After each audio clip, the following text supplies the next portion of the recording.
Welcome to this special broadcast. It is brought to you courtesy of Government Communication and Information System, the GCIS, together with the Office of the Public Protector of South Africa. My name is Karabalans. Glad to be in your company as we do this broadcast. And this time around, I'm not by myself. In fact, this is what I want to call a multifaceted broadcast or recording, if you want to call it that.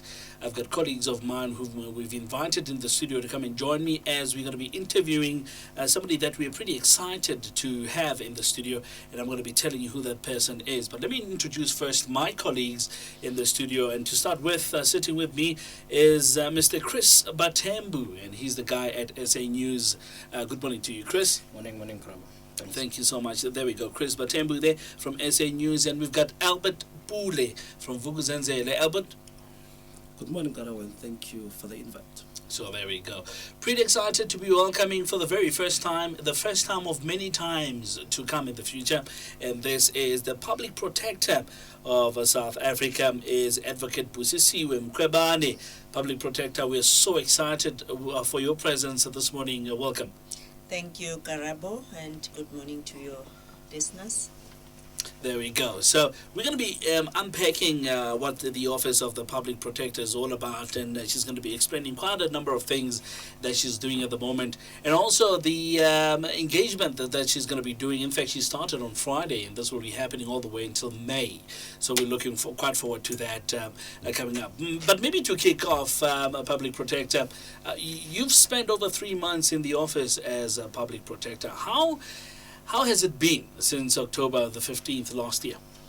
Hey, it has been very hectic, and as I indicated, it had its own challenges. It was bumpy. On the other side, it was smooth.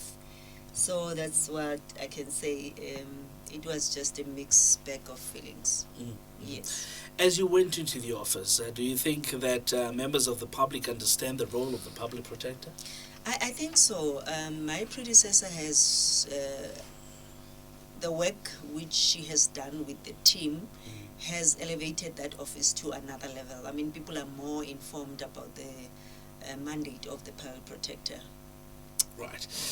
All right, as I said earlier on that I'm not going to be driving this ship all by myself or flying this plane all by myself, rather, but I've got colleagues of mine, Public Protector, who would like to get to know you more and also get to amplify what your office is all about. And maybe let me start with my colleague here, which is Mr. Batembu, so that he can maybe ask a few questions to you. Mr. Batembu? Good morning, Public Protector. Thanks so much for honoring our invite. I'm very interested in knowing what has been some of the highlights and challenges since you assumed the role of Public Protector. I think the highlight I can say is a skilled and committed team of the Public Protector team. They are hardworking staff, even if I've indicated that there was a high level of low staff morale. But you could see that because of the challenges of the salary scales and the payments issues. On the other hand, they are a team which is very committed. I mean, the quality of the work they produce, I was impressed. And we've worked so hard for this 100 days because we've managed at least to increase the level of performance as an institution. As I indicated, it was from 11% to around 32%. And then the challenges is the very same once again, that the office is not fully funded because we have a staff complement of around 700 plus, but then the only funded posts are around 350. So, and again, on top of that, the issue of the levels of our investigators, because you would find that the cause of the low staff morale was that some of the, you'll find a manager earning or senior manager earning lesser than the people they are managing. So those are the issues one is still busy trying to resolve. And then you find that then there are complainants who feel or who have their way of wanting their cases to be resolved, And you find that sometimes it drains a lot to our investigators, because sometimes they have a lot of workload, and some cases are dragging longer than what is necessary. And another key challenge is the issue of the government departments, who are not cooperating, who are not responding on time to our questions, because we can finalize cases earlier compared to sometimes the delay which we take. Yeah. Joining us in the studio is, if you've just joined us at the moment, is the Public Protector of South Africa, Public Protector Advocate Busisiwe Mkhwebane. We're going to get to know her office and what the office is all about, and what I'm looking forward to be talking to her about is her engagements that she started on Friday, and they'll be going all the way up until May.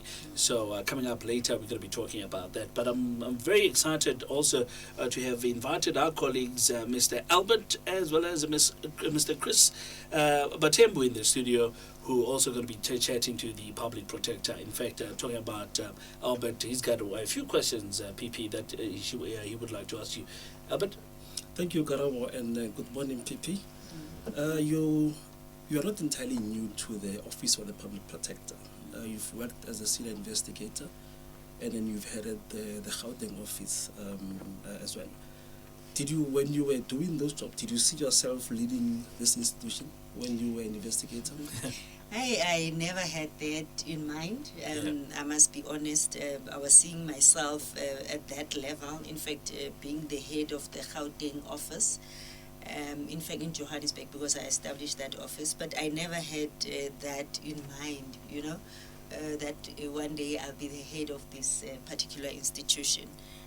But then, because I'm here, it's good that I have that experience as a senior investigator and as well as a provincial representative. So I know the challenges which investigators are facing, and as well I know what are the challenges provincial offices are also facing. So at my level then, I will be leading this institution with that information in mind. Okay. The Office for the Public Protector fights for the right of those who, in most cases, would not be heard, and then most of the time it is those people whose government have done something wrong unto them. And then do you think that the office is doing a good job in fighting, protecting the rights of those individuals? Yes, the office is doing an excellent job in fighting for those individuals. I think in the past, my predecessor used to call them Gogodlaminis. And a lot of our cases, I can say around 80 to 90%, are cases which are involving ordinary members of the public who have service delivery complaints.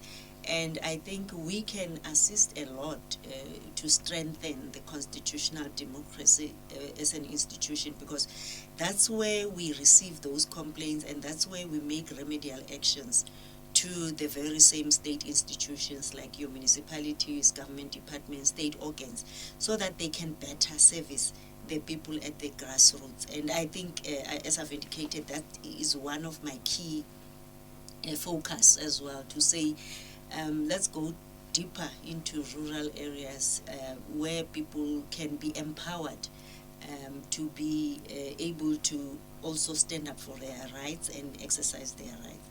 But then again, coming to the issue of the institution not charging any fees and servicing only the people at the grassroots who cannot even afford to take the institutions or government departments to court. Right, there we go. That's the voice of the Public Protector Advocate Busisiwe Mkhwebane in the studio, and we're pretty excited to be having her. Public Protector, by the way, as I said, you seeing me, you seeing Chris, you seeing Albert as well, but there's one more person that you're not seeing, and they'll be asking the question. That's our Twitter person. Oh, okay. So the Twitter people out there are going to be asking questions as well. We're live on Twitter, so as we go on, we'll be receiving some of those questions coming through, and I'm looking forward to be hearing from them as well. Thanks, Karabo. Public Protector, I'm going to ask you again. You've been in office since October last year, and you've hit the ground running Are you able to share with us and our listeners what are some of your priorities moving forward?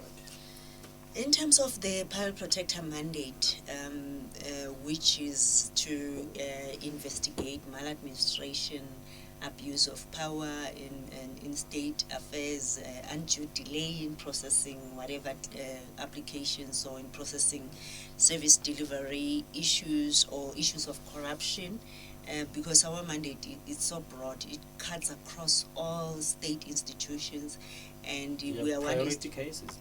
Yes, the priority cases are the ones which involves the grassroots. That is my key. Yes, it's my priority. Where people who don't have a voice, give them that particular voice, and to be able to stand up on their own. I mean, that is my. And that's another interesting thing, because this office has been seen to be, for most people, like, to be investigating your high priority. Profile cases involving politicians, government, corruption, and the mandate is broader than that. Definitely, that's why I'm saying the mandate is quite broader than that. And I said those cases are around 10%. It also depends on how the Gogo Dlamini's case are being reported. But I mean, those are the ones where we give hope to the hopeless, and it's a number of them who can't afford to take institutions to court, but then we are there to help them. Yeah. What will you be doing to ensure that you change that perception of, like, somebody in the village, my brother there in the Eastern Cape actually knows there's an office called the Public Protector? What are some of the strategies that you have in place to change that mindset?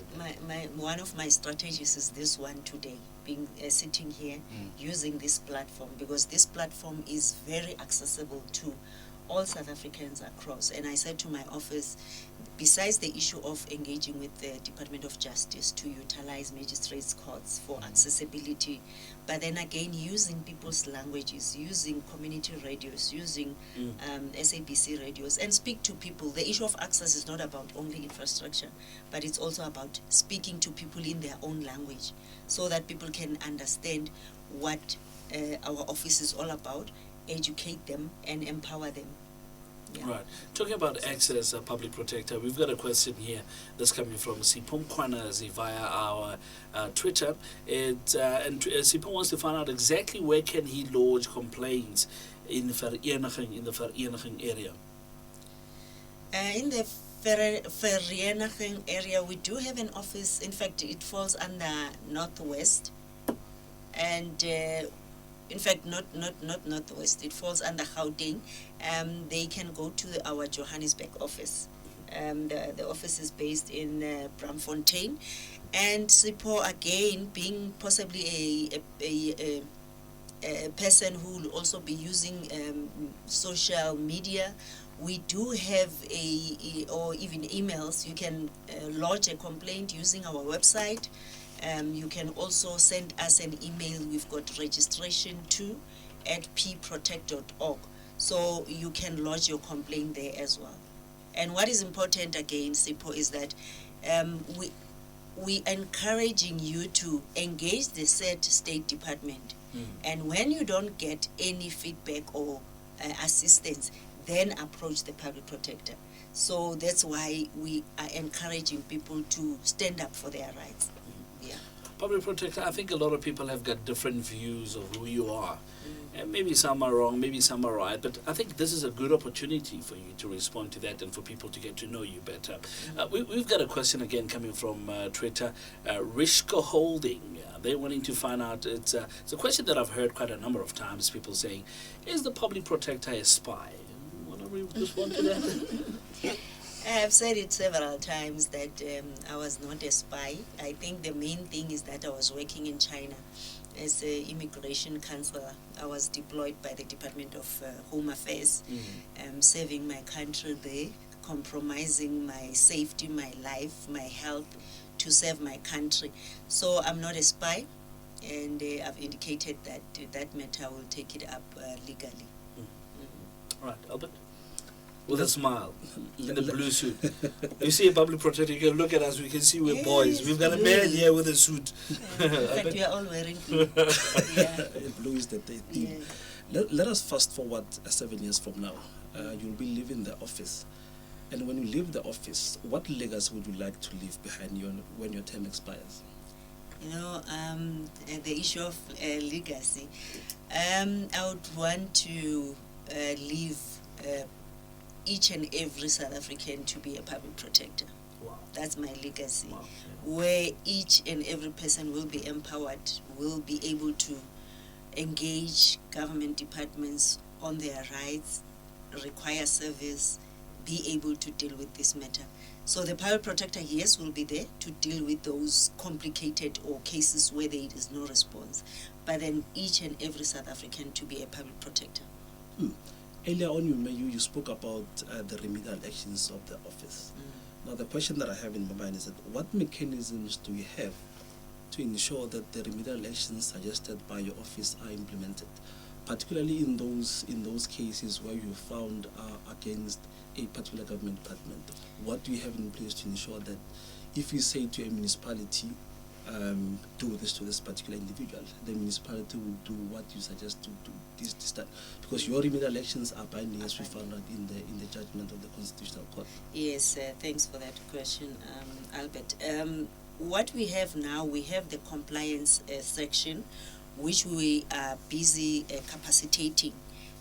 They are following up on all the remedial action of the public protector to request them to comply to them. And remember, if you don't comply, then you need to take us for judicial review. So there are instances where you find that some of them won't be willing to implement irrespective. In terms of Section 55 of the Constitution, the Parliament is supposed to play a role of oversight because, and again in the Constitutional Court decision, it was indicated that Parliament should also be assisting us in the enforcement of the remedial action.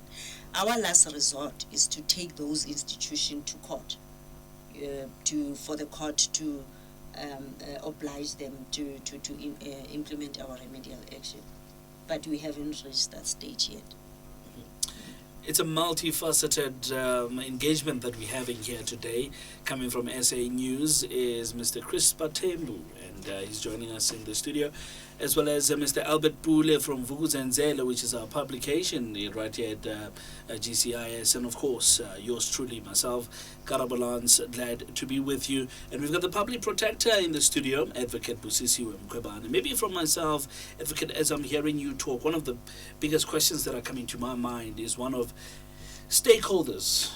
What is it that you want them to understand as far as good governance is concerned in state affairs?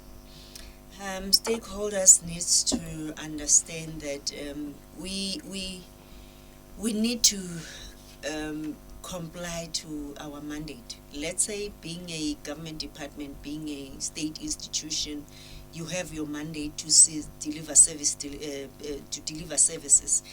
But then the key issue is when I'll be engaging stakeholders, like in Gauteng, I started doing that. I said I'll encourage each and every municipality, each and every department to have a complaints directorate. If not a complaints directorate, to establish an office of an ombudsman, which we can help.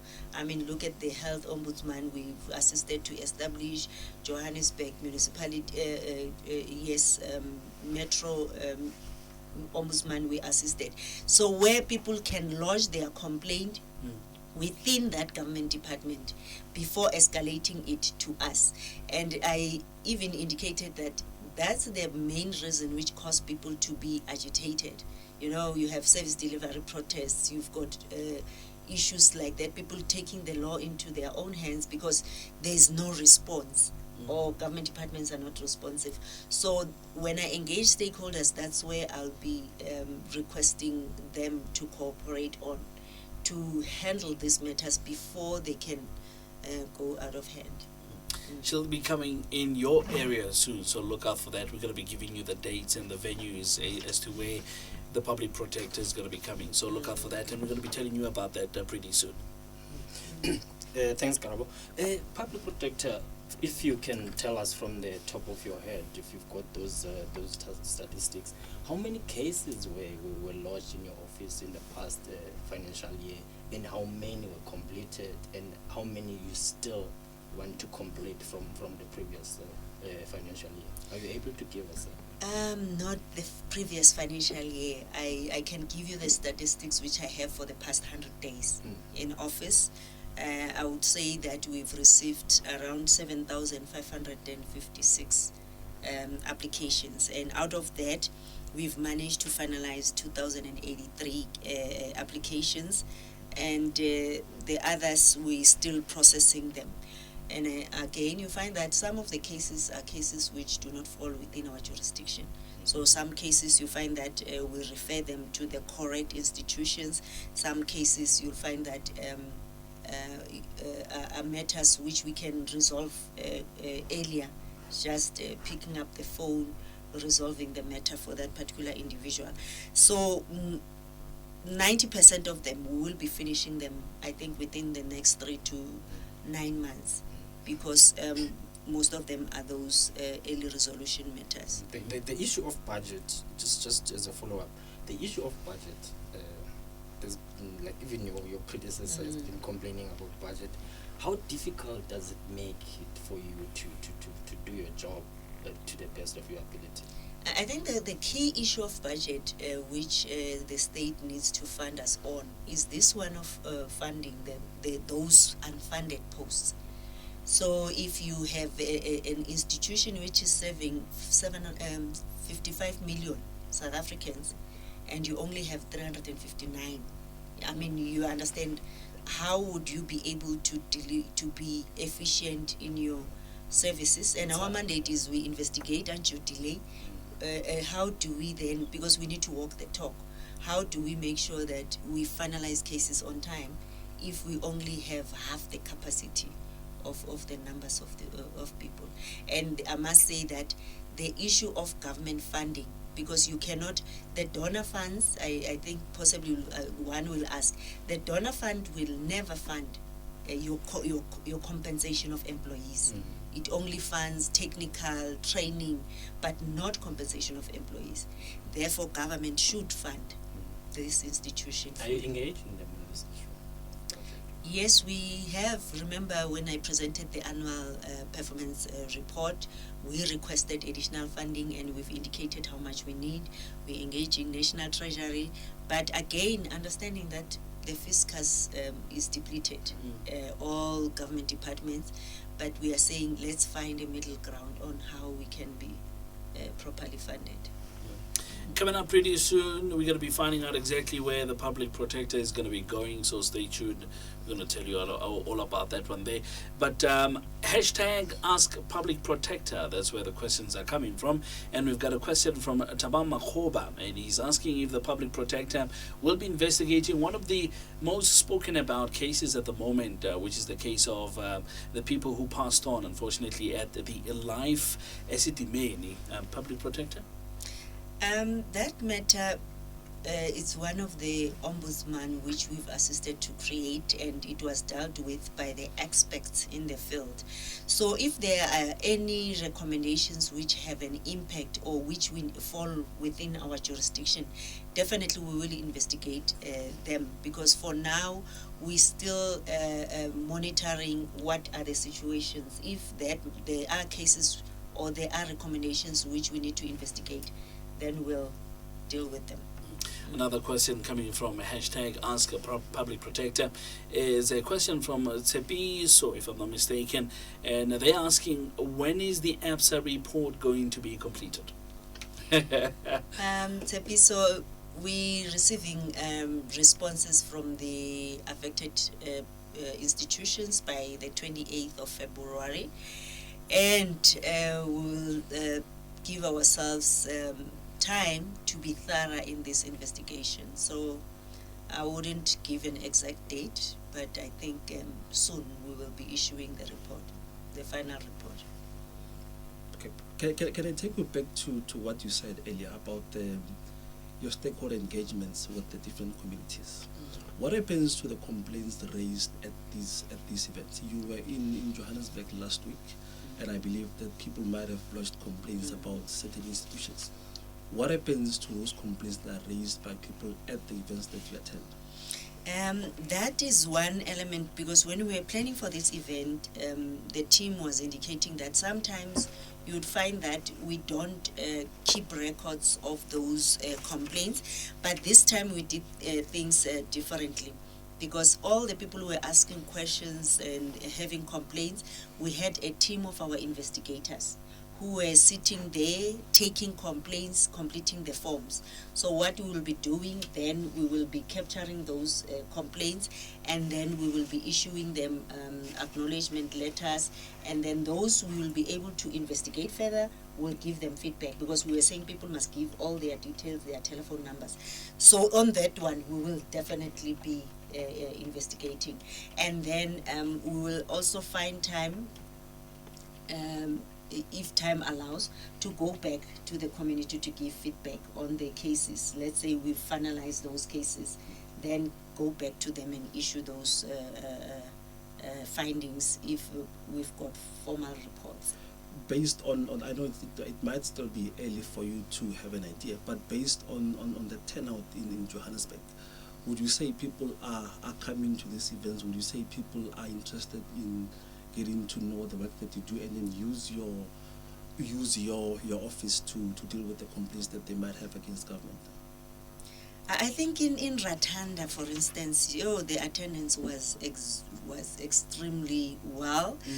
It was, I think, more than 1,000 people who've attended. And people have serious concerns, and it was so very touching moment for me. Again, it's one of those things which I said it's still a lot of work to be done, because there's a lot of complaints, service delivery complaints, which people were having, and frustrations which they are receiving, especially the things of saying we've raised this issue, nothing is happening. They've raised issues of corruption. So I think that attendance was it was well attended, but again, it's a concern that people can have so much concerns regarding one municipality. Yeah. Public Protector, maybe while we're there talking about these places, I understand that you've started what I want to call a roadshow on Friday, the 17th, and it's going up until, I think, if I'm not mistaken, the 5th of May. Yes. Just from now going forth, you were in Gauteng, that's where it started. But which areas are you going to be visiting so people can look forward to coming through? The 27th of February, we're going to Thohoyandou in the town hall in Thohoyandou. And I must say that my team are the ones who have been guiding me which areas to visit, because the former public protector visited certain areas. So these are the areas which we never touched. The 27th will be in Thohoyandou, and then the 3rd of March will be in Emelo town hall. Especially, I'll mention only the outreach ones, and then Free State will be in Tabanchu, Barolong Hall. Northwest will be in Madibogo village on the 24th of March. So the list goes on and on. We'll also be in the Northern Cape, KwaZulu-Natal. We're still going to confirm which area we're going to. Eastern Cape will also confirm soon, with the 26th of April, and then Western Cape is Fishhook, Masphumelele on the 5th of May. Is there any reason behind those specific areas? Can you tell us about? That's why I'm saying that those are the areas which the office never visited. But again, if they were visited by our outreach officials, you'll find that there are a lot of problems. I mean, like Ratanda, when they visited that area, they discovered that there are a lot of service delivery concerns. And again, we wanted to assist that, encourage people to complain instead of taking the law into their own hands, because I think there was a serious protest in 2012, so we didn't want that to happen. So those are the factors which we are taking into account. And Thohoyandou, I must say that we had a regional office in Musina, which will be moving to around Thohoyandou. So that is also a motivating factor to say moving, because Musina, it doesn't service a lot of people. So Thohoyandou at least is in the middle for people to go before you go to the Polokwane office in Petersburg. Yeah. So those areas is going to be Limpopo the 27th of February, and that's going to be in Thohoyandou Town Hall. That's next to Mvusuludzo taxi rank, by the way. So if you happen to be around that area, please make your way through to there. Mpumalanga on the 2nd of March, and that's going to be in Nelspruit. The 3rd of March is going to be, these are the outreaches. So Nelspruit the 2nd of March, Free State the 16th of March, at the Raadsal in Bloemfontein. Afrikaans is kicking in. That's the Raadsal, by the way. And Northwest area, the 23rd of March, that's going to be at the Northwest Provincial Legislature. And by the way, on the 28th is going to be Limpopo Legislature, Leboagomo. The 3rd of March, Ella de Brain Community Hall in Ermelo. And the 17th of March, Baralong Hall in Tabanchu. Madibuho Village is going to be in the northwest area on the 24th of March. And in KwaZulu-Natal, the 4th of April, we're still going to decide on that one there. We're still trying to put our plans together. So we'll let you know in time, maybe even post it on the website for people to go through, which we'll give you on a bit later stage, and the contact details if you want to find out a little bit more about that one there. And finally, of course, the 5th of March, all the way out in the Western Cape. It's going to be in Cape Town at the Fish Hook, Masiphumelele area. That's where it's going to be. So, gentlemen. Yeah, just one more question from me, Public Protector. You know, there were days when I really didn't wish to be in your shoes. I mean, you hardly produced a single report, and already on radio talk shows you were being criticized. How do you deal with such criticism?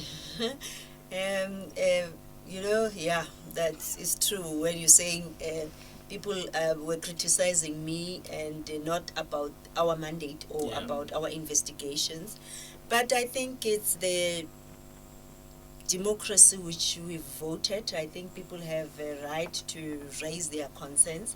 It's so unfortunate that sometimes the media reporting, some of the media is not reporting responsibly. Yeah. And it's so unfortunate that some South Africans, can we find time to do our own research before we rush into criticizing or believing what we read on face value.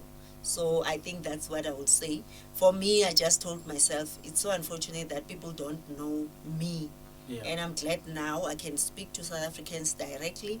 It's an opportunity for you to ask those questions, and I tell you what is the status of my one of many to come. Out of office, how do you relax after the whole? It's a tough environment dealing with complaints. So how do you relax when you're not in that building? In that building, I'm at home with my family, but then I'm a spiritual person. I'm a Christian, so I'm going to church, listening to sermons, listening to gospel music. It gives me strength. So that's my strength anyway. Yeah. Albert? Advocate Mkhwebane, what are the challenges that you face at the moment as a woman leading a big institution like the Public Protector? What are those challenges? I think women, we have challenges. I mean, South Africa dealing with historically disadvantaged people. We have extra challenge being a woman because you're black, you are a woman, and it's an issue of being undermined sometimes. It's very clear on some of the engagements which you face. And in the social media, I've been following up, and even talk radio, you find that it's a lot of men who are criticizing. Very few women who've been raising, or even on Twitter, I do follow. It's men who have that, just criticize, and sometimes unjustifiably so. And I think even our men leaders, the way they raise their criticism, especially when it comes to a woman, I think it's still a lot to be done in South Africa as far as that is concerned, and to encourage women to be holding those high posts. What message would you have to a young girl studying their law degree at university, doing first year, who would want to see themselves in your shoes, maybe in 20, 30 years' time. Yeah. What message would you, words of encouragement, what would you like to say to them? No, I'll say to them they need to study very hard, and it's possible that you, being a woman, you can hold any post you would want. You'll be a public protector, you can be the judge, you can be a very successful advocate. So I'll say to them, keep on focusing and do your best. And I think I will also encourage even the youth of South Africa that I think let's move away from the spirit of dependency. Let's stand up on our own. Let's work hard. Sometimes let's not expect government to do everything for us. If you have a stadium which is having grass, is not maintained by the municipality, what stops you as a youth to come together and go and clean that stadium, establish soccer, do something? So I would just say, let's not only be on the receiving side. Let's initiate these projects as South Africans for the better of our country. That is the voice of the Public Protector of South Africa, Advocate Busisiwe Mkhwebane. Thank you so much for having taken time to be with us. I'm looking forward to your coming through many other times. Our doors are open, by the way, Public Protector, and you're welcome to come through. Okay. Thank you so much. Thank you for very much, inviting. Public Protector. Really appreciate it. Thank you, ma'am.